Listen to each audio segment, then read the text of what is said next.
Assalamualaikum warahmatullahi wabarakatuh. Kami mahasiswa dari Universitas Batuta, Prodi Akuntansi semester 1. Kami sudah berada di lokasi untuk melakukan wawancara kepada masyarakat. Jadi kami berdua di sini sudah menjumpai beberapa warga lokal yang akan kami bicarai. Mari kita wawancarai. Kalau kakak izin bertanya beberapa tentang korupsi ya kak. Kalau boleh tahu nama kakaknya siapa ya? Laura. Husna. Darmanin dia.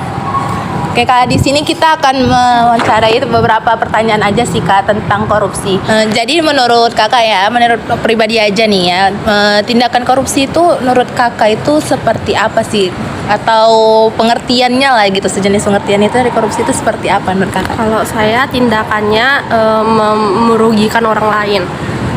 Menurut saya tindakan melenceng.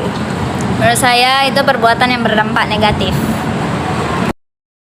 Oke, pertanyaan selanjutnya saya mau nanya nih kakak-kakak. Kalau menurut kakak-kakak, tindakan apa yang akan kakak-kakak lakukan jika melihat langsung perbuatan korupsi? Saya akan mencoba mencegahnya dan saya akan marah. Kalau kakak ini? Kesal.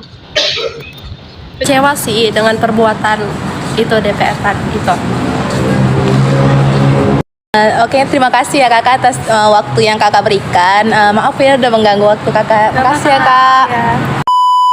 Halo, jadi kami bertiga di sini sudah melihat beberapa warga lokal di sekitar mall ini. Jadi mari kita wawancarai. Kak. Halo kak, dengan siapa? Dengan Villa. Kakaknya? Talita kak. Oke, jadi kami bertiga di sini ingin menanyakan seputaran kasus korupsi yang terjadi di Indonesia. Gini kak, di Indonesia kita ini kita kan berharap negara kita makmur. Jadi masih banyak korupsi-korupsi yang terjadi di negara kita ini. Contohnya kasus DPR yang viral kemarin kan sampai heboh. Jadi mereka jadi demo. Jadi apa nih harapan kakak untuk negara kita tercinta ini?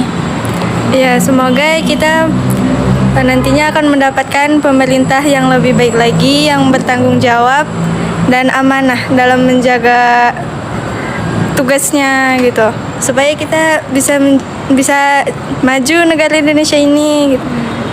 Udah kak? Kakaknya?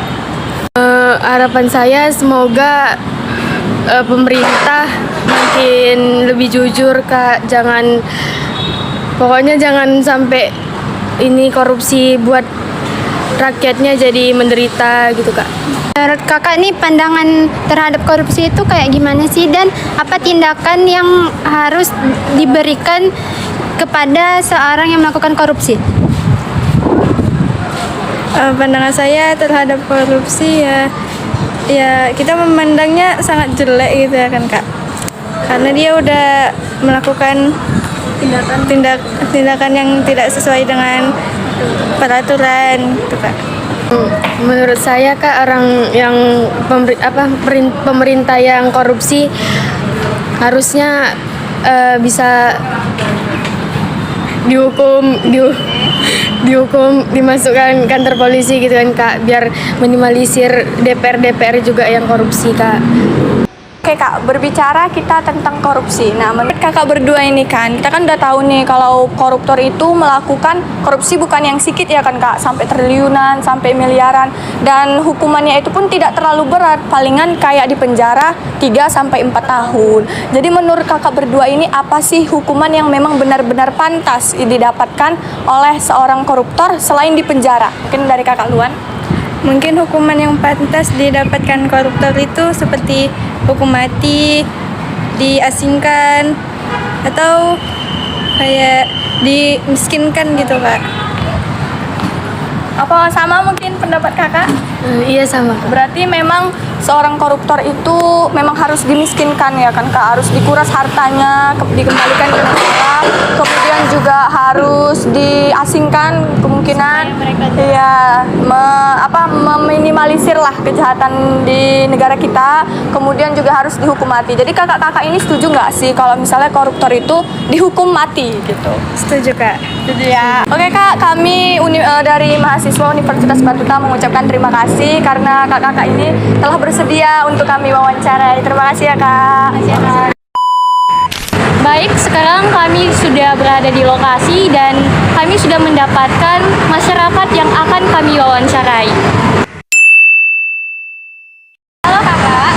Iya, Sebelumnya namanya siapa? nama saya Dinda Sang Putri.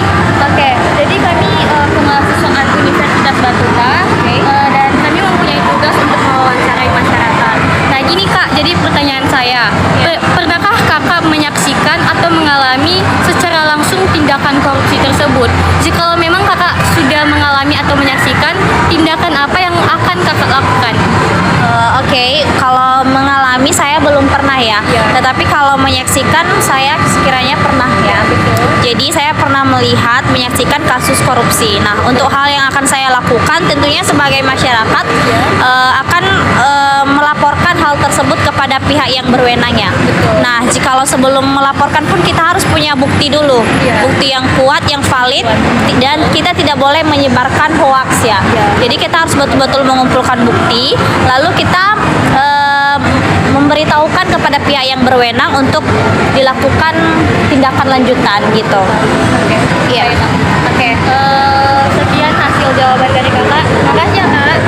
Satu lagi kak mau nanya nih, kalau dari korupsi ini kan contohnya itu bisa juga dalam penggelapan dalam jabatan. Jadi bagaimana pandangan kakaknya ini tentang kasus penggelapan dalam jabatan yang terjadi dan langkah apa yang menurut kakak paling efektif untuk mencegahnya? Oke, kalau menurut saya kasus penggelapan dalam jabatan itu terjadi karena adanya penyalahgunaan kepercayaan ya. Jadi banyak orang yang diberikan tanggung jawab tetapi tidak ikut dengan integritas yang kuat. Oke, jadi menurut saya untuk langkah pencegahannya itu yang paling efektif adalah membangun sistem pengawasan yang transparan dan rutin. Misalnya itu adanya audit berkala, pemisahan tugas antara bagian yang mencatat dan bagian yang mengelola, serta laporan yang harus bisa diakses oleh atasan atau pihak tertentu. Kata-kata untuk para koruptor dong kakak. Satu kata untukmu, pencuri uang masyarakat. Satu kata untuk mengembalikan hak kami. Jadi, ayo lawan korupsi. Dimulai dari diri sendiri. Berani jujur, berani menolak suap. Karena bangsa yang bersih dari korupsi adalah bangsa yang kuat. Stop korupsi, mulai dari sekarang. Sekian wawancara dari kami kelompok 2 pamit undur diri. Wassalamualaikum warahmatullahi